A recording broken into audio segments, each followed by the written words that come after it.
নিলামে তোলা হচ্ছে জাপান থেকে মোংলা সমুদ্র বন্দর দিয়ে আনা বিভিন্ন ব্র্যান্ডের 160টি রিকন্ডিশন গাড়ি। আমদানির পর নির্দিষ্ট সময়ের মধ্যে ছাড় না হয় মোংলা কাস্টমস হাউস গাড়িগুলো বিক্রির জন্য নিলামে তুলেছে। যে কেউ 5 জুন সকাল থেকে 6 জুন সন্ধ্যা পর্যন্ত বাংলাদেশ কাস্টমসের ই-অকশন ওয়েবসাইটে নিবন্ধন ও বিড করতে পারবেন।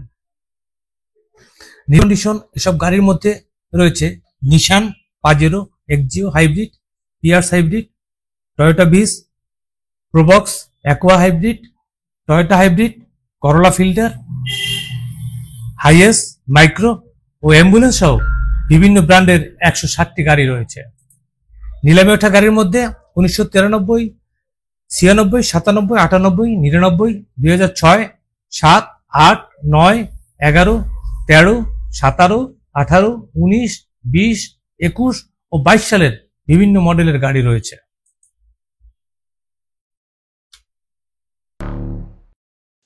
আপনারা দেখছেন বাগেরহাট 24 টিভি।